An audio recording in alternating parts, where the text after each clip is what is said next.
पूरा हफ्ता बीत जाता है छुट्टी के दिन का इंतजार करते, और जब छुट्टी का दिन आता है तो मन और भी आतंकित हो जाता है। पूरा दिन एक ऊब और बेचैनी के साथ कैसे कटेगा सोचते ही मन और भी झल्ला उठता है।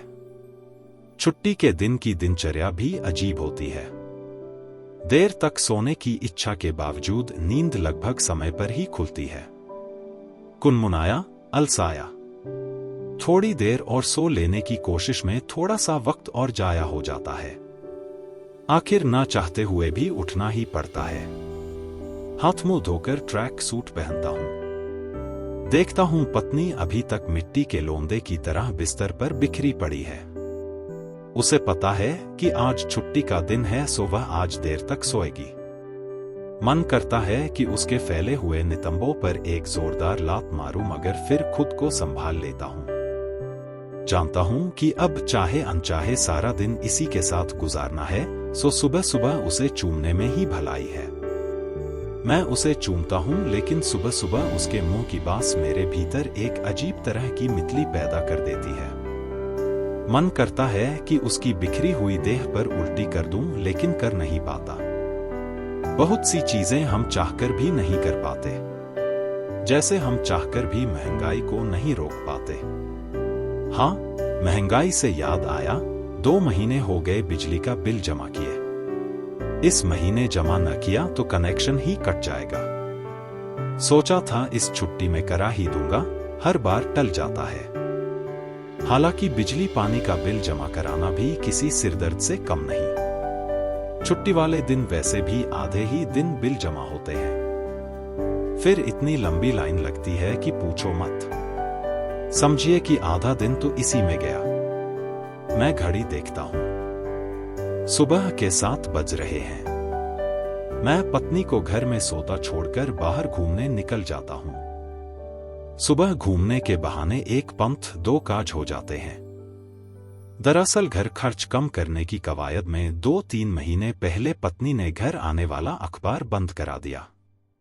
पत्नी को लगता है कि अखबार खरीदना फिजूल खर्ची है और अखबार पढ़ना समय की बर्बादी। आखिर होता ही क्या है अखबारों में आजकल? वही रोज की बासी खबरें, चोरी, छिनैती, बलात्कार, घोटाले। लेकिन सुबह सुबह अखबार पढ़ने की अपनी बरसों पुरानी आदत मैं चाहकर भी नहीं छोड़ पाया। सुबह सुबह अखबार न पढ़ो तो लगता है कि दिन की ठीक से शुरुआत ही नहीं हुई। पहले मैं सुबह सुबह बाथरूम में अखबार लेकर घुस जाता था और नित्य कर्म करते हुए पूरा अखबार चाट लेता था। फिर तरोताजा होकर बाहर आता था। तब तक पत्नी भी चाय बनाकर ले आती थी और हम इत्मीनान से चाय पीते थे। लेकिन अब वे सब बीते दिनों की बातें हो गईं। अब तो सुबह टहलने के बहाने चाय की दुकान पर खड़े खड़े ही अखबार भी पढ़ लेता हूं। हालांकि शुरू शुरू में खाली पीली अखबार पढ़ने पर चाय वाला भी मुझे बहुत तिरस्कारपूर्ण नजरों से घूरता था और बार बार आकर पूछ जाता था कि साहब चाय चलेगी। मेरे मना करने पर वह बुरा सा मुंह बना लेता। कभी कभी तो ऐसा भी हुआ कि उसने सीधे सीधे मुझसे कह दिया कि साहब गाहकों को बैठने दीजिए, धंधे का टाइम है। आपका क्या है, आप तो मुफ्त में अखबार पढ़कर चले जाएंगे, धंधा तो हमारा खोटा होगा। उसकी ऐसी बातों का मुझे सचमुच बहुत बुरा लगता था। इस बुरे लगने के चलते ही अब कभी कभी मैं उसे हाफ चाय या सिगरेट का ऑर्डर दे देता हूं और बदले में वह मुझे चुपचाप अखबार पढ़ने देता है। हालांकि हाफ कप चाय के बदले घंटे भर उसे मेरा अखबार पढ़ना अब भी अखरता है, लेकिन बेशर्मी से मैंने अब उसकी ओर ध्यान देना छोड़ दिया है। आप सुन रहे हैं कहानी छुट्टी का दिन, लिखा है शशिभूषण द्विवेदी जी ने।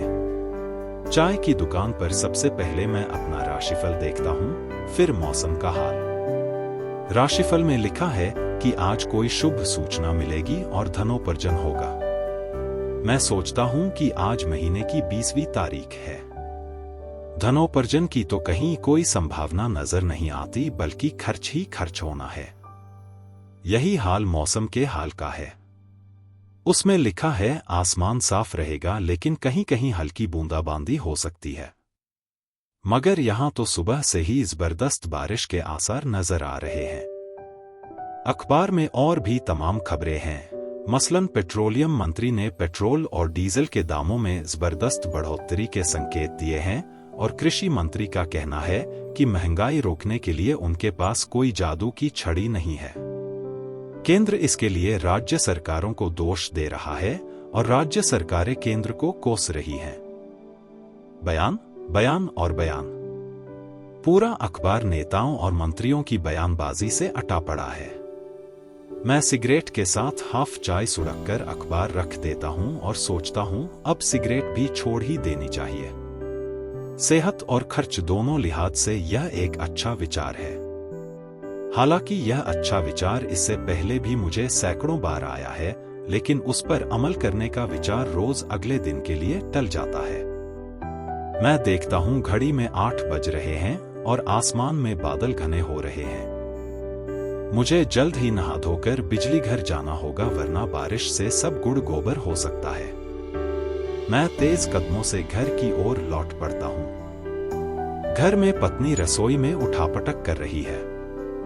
यह उसकी रोज की खीज है जो रसोई में बर्तनों पर निकलती है, जिसे मैं रोज की तरह ही सुनकर अनसुना कर देता हूं। लेकिन तभी उसकी खीज भरी आवाज आती है, गैस खत्म हो गई है। कितने दिन से कह रही थी बुक करवा दो, लेकिन कोई सुने तब ना। गैस के दाम भी बढ़ गए हैं, मैं कहता हूं।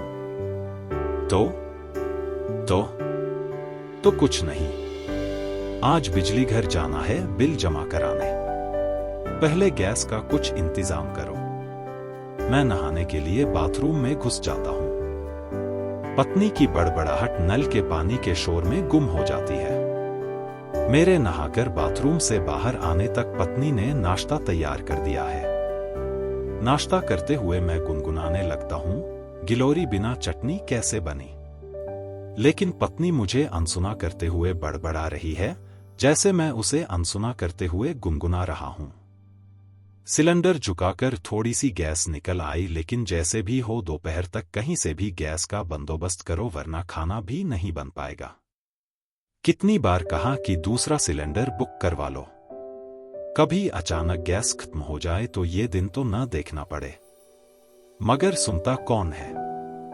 अब ठीक है, बिजली घर जाते हुए बुक करवाता आऊंगा। बुक वुक नहीं, गैस आज ही आनी चाहिए। और अभी मैं कोई जवाब नहीं देता और तैयार होकर घर से निकल पड़ता हूं। 10 बज गए हैं। बाहर हल्की बूंदाबांदी शुरू हो गई है। शुक्र है कि मौसम को देखते हुए छतरी साथ लेता आया था। बिजली घर पहुंचते पहुंचते बारिश और भी तेज हो गई, लेकिन बिल जमा कराने वालों की लाइन में कहीं कोई कमी नहीं आई। बिल काउंटर के पास कीचड़ ही कीचड़ हो गया है। बारिश की फुहारों से बचने के लिए लोग ठेलम ठेल मचाए हैं। लाइन इतनी लंबी है कि लगता नहीं कि 2 घंटे बाद भी मेरा नंबर आ पाएगा। काउंटर क्लर्क इतना सुस्त है कि एक एक आदमी पर 10-10 मिनट लगा रहा है। लोग कुनमुना रहे हैं और सरकारी कर्मचारियों की काहिली को कोस रहे हैं। बीच बीच में कोई काउंटर क्लर्क का जान पहचान वाला आ जाता है तो उसका काम आउट ऑफ वे जाकर भी हो जाता है, जिससे लाइन में लगे लोगों का गुस्सा बढ़ जाता है और हल्ला शुरू हो जाता है। हालांकि इस हल्ले का कोई असर नहीं होता, बस लोग बड़बड़ाते रहते हैं और जान पहचान वाले या दबंग लोग लाइन को धकियाकर अपना काम करा ले जाते हैं। मैं घड़ी देखी 11:30 होने को आए। अब भी 5-7 लोग लाइन में हैं। मेरी बेचैनी बढ़ जाती है।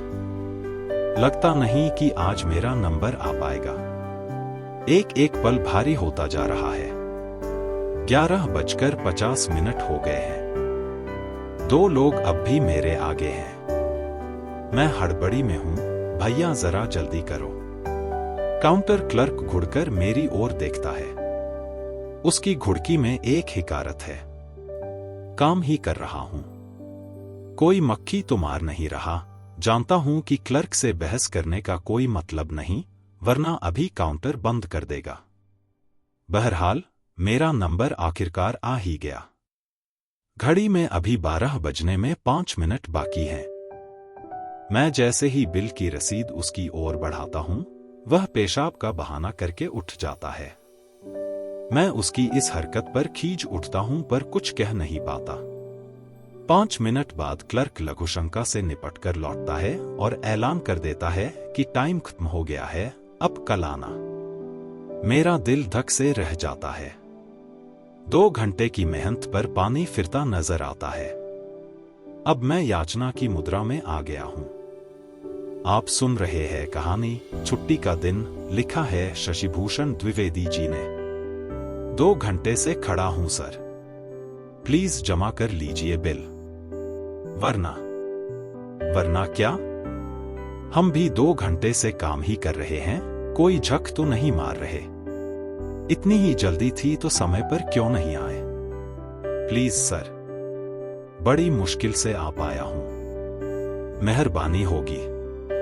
मेरे चेहरे पर जाने कैसा तो दीनता का भाव है कि क्लर्क थोड़ा पसीजने लगता है। अच्छा लाओ, लेकिन बाकी सब कल आए, मेरी जान में थोड़ी जान आती है। आखिरकार मेरा बिल जमा हो जाता है, मगर पीछे से फिर वही शोर शुरू हो जाता है, प्लीज सर, प्लीज सर। लेकिन तब तक खिड़की बड़ी बेरहमी से बंद हो जाती है। मैं खुश हूं कि आखिरकार मेरा बिल जमा हो गया। मुझ में एक विजेता का सा भाव घर करने लगता है। बाहर बारिश और भी तेज हो गई है। घड़ी 12:30 बजा रही है। अब मुझे फौरन गैस स्टेशन की ओर भागना होगा, वरना घर में खाना नहीं बनेगा। गैस स्टेशन पहुंचते पहुंचते 1-1:30 बज जाते हैं, मगर बारिश थमने का नाम नहीं लेती। मैं लगभग आधे से ज्यादा भीग चुका हूं। स्टेशन पहुंचने पर पता चलता है कि आज तो छुट्टी का दिन है। हे भगवान, अब क्या होगा? मेरे हाथ पांव फूलने लगते हैं।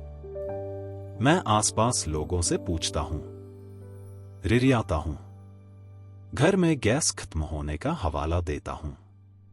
मेरे पेट में चूहे भी कूदने लगे हैं। घर में पत्नी भी भूखी होगी, मैं सोचता हूं। तभी बीड़ी का सुट्टा लगाता हुआ एक दलाल टाइप आदमी मेरे पास आता है। वह घूरकर एक नजर मेरी ओर देखता है। गैस चाहिए? हाँ, ब्लैक में मिलेगा, 30% एक्स्ट्रा। ये तो बहुत ज्यादा है, कुछ कम में नहीं होगा? लेना है तो बोलो, वरना रास्ता नापो। मुझे पत्नी का खीज और हताशा से भरा चेहरा याद आ जाता है। मैं फौरन हाँ कह देता हूं। कितना लगेगा?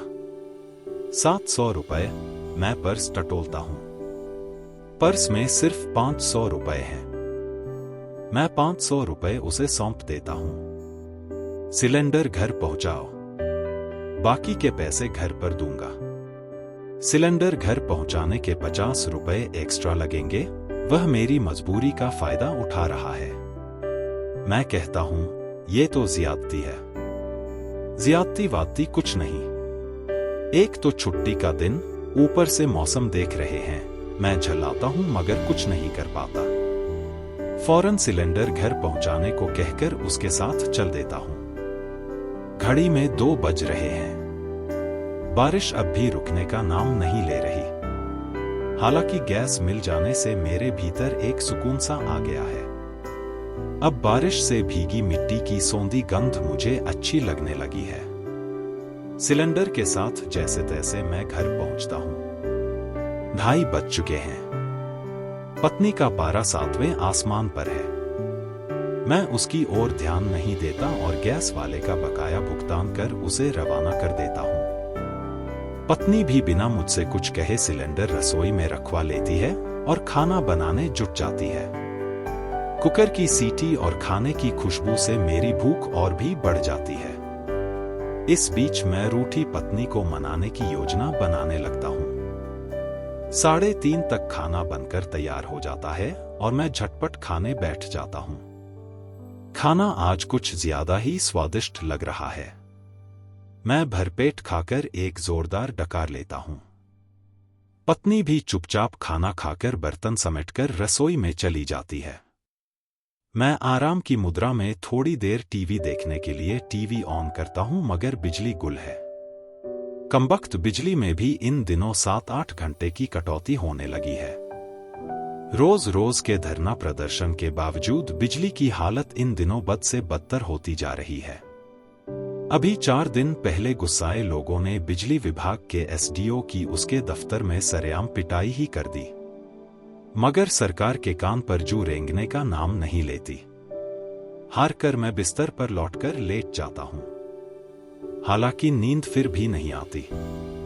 मैं बार बार घड़ी देखता हूं। 4:30 बज चुके हैं। मैं पत्नी को मनाने की तरकीबें सोचता हूं और उठकर रसोई में चला आता हूं जहां पत्नी चाय बना रही है। इस बेचारी को छुट्टी के दिन भी आराम नहीं सिवाय सुबह थोड़ी देर ज्यादा सो लेने के। मैं उसे पीछे से अपनी बाहों में भर लेता हूं। वह झुंझला जाती है। क्या कर रहे हो? छोड़ो, खिड़की खुली है, कोई देख लेगा। देखता है तो देखे। अब तो खुल्लम खुल्ला प्यार करेंगे हम दोनों। मैं रोमांटिक मूड में गुनगुनाने लगता हूं। क्या बात है? बड़ी मस्ती के मूड में हो? पत्नी की आंखों में शरारत है। उसका गुस्सा काफूर हो उठा है। मैं उसके इसी अंदाज पर रीझ उठता हूं। तमाम परेशानियां उसकी एक मुस्कान के आगे बौनी हो जाती हैं। मैं झट से उसके होठों को चूम लेता हूं और उसे बाहों में भरे भरे नाचने लगता हूं। छुट्टी का दिन है कि मस्ती में हैं हम। मस्त मस्त मस्ती। याहू। पत्नी प्यार से मुझे झिड़क देती है। अब बचपना छोड़ो और चलो चाय पियो।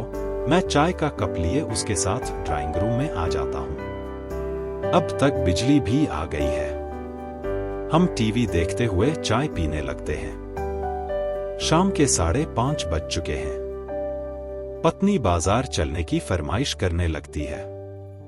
मैं उसका मूड खराब करना नहीं चाहता।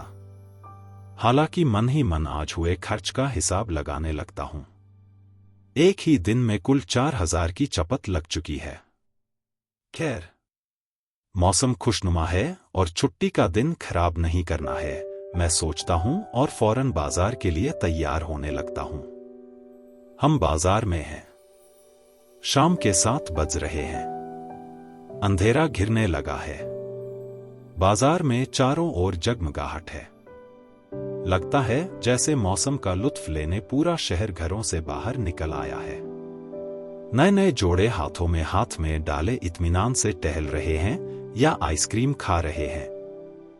कितने दिन हुए इतने अच्छे मौसम में हमें बाजार आए ना, पत्नी कहती है और मैं उसकी हाँ में हाँ मिला देता हूं। टहलते टहलते हम एक शॉपिंग मॉल के सामने आ जाते हैं। मॉल रंग बिरंगी रोशनियों में जगमगा रहा है और अपनी भव्यता और वैभव से पूरे शहर को मुंह चिढ़ा रहा है। शहर में पिछले 2 साल में 5 मॉल और मल्टीप्लेक्स खुले हैं और सब एक से बढ़कर एक। इस बीच रेहड़ी और खोमचे वालों की एक पूरी दुनिया ही उजड़ गई है और साप्ताहिक हाट बाजार का हाल बद से बदतर हो गया है। मॉल के आसपास रेहड़ी और खोमचे लगाने की सख्त मनाही है और कभी भूल से भी किसी ने ऐसा दुस्साहस कर लिया तो उसके लिए पुलिस का जालिम डंडा तो है ही। बहरहाल, मॉल के आगे लंबी लंबी गाड़ियों की लाइन लगी है और उसमें चढ़ते उतरते लोग मुझ में बेतरहीन भावना पैदा कर रहे हैं। वे किसी दूसरी दुनिया से आए हुए लगते हैं, जिनकी जेबें नोटों से भरी हुई हैं और जिनके चेहरे पर कहीं किसी दुख, परेशानी या मुश्किल के निशान नहीं है। मॉल के भीतर जगमग रोशनियों के बीच वस्तुओं का पूरा बाजार है, जिनके ऊपर उनकी कीमतों के टैग लगे हैं। यहाँ हर चीज ब्रांडेड है और ब्रांड की ही कीमत है। लोग यहाँ चीजें अपनी जरूरत के हिसाब से नहीं, ब्रांड के हिसाब से लेते हैं। एक ब्रांडेड जीन्स की कीमत 4000, जूता 7000 और बित्ते भर टॉप 2000। मेरे बगल में खड़ी एक अल्ट्रा मॉड लड़की झटपट एक जीन्स और टॉप उठाती है और उन्हें आजमाने के लिए ट्रायल रूम में घुस जाती है। 2 मिनट बाद जब वह बाहर आती है तो मैं देखता हूं उन कसे हुए कपड़ों में उसका शरीर जैसे फट पड़ने का आतुर है। डीप नेक टॉप और लो हिप जीन्स में उसका शरीर और भी दिलकश हो उठा है। मैं पत्नी से नजरें बचाकर उसके शरीर के खुले गोपन अंगों को घूरने लगता हूं और वह क्रेडिट कार्ड से पेमेंट कर बेपरवाही से टहलते हुए मॉल से बाहर निकल जाती है। पत्नी वहां तमाम चीजों को ललचाई निगाहों से उठा उठाकर देख रही है, फिर उनकी कीमतें पढ़कर मायूस हो जाती है और चुपचाप उन्हें यथास्थान रख देती है। कुछ जरूरी चीजों की खरीदारी के बाद हम जगमग रोशनियों के उस संसार से बाहर आ जाते हैं। घड़ी में 8:30 बज रहे हैं। रास्ते में गोलगप्पे खाने के बाद अपनी तमाम अधूरी इच्छाओं के साथ हम घर की ओर लौट पड़ते हैं। आखिर सुबह दफ्तर के लिए जल्दी उठना भी तो है। आप सुन रहे थे कहानी छुट्टी का दिन, लिखा है शशिभूषण द्विवेदी जी ने। दोस्तों, कैसी लगी ये कहानी आप हमें कमेंट बॉक्स में जरूर बताना। साथ ही कहानियां ओल्ड एंड क्लासिक को सब्सक्राइब करना ना भूलें। जल्द मिलूंगा अगली कहानी लेकर। नमस्कार, जय हिंद।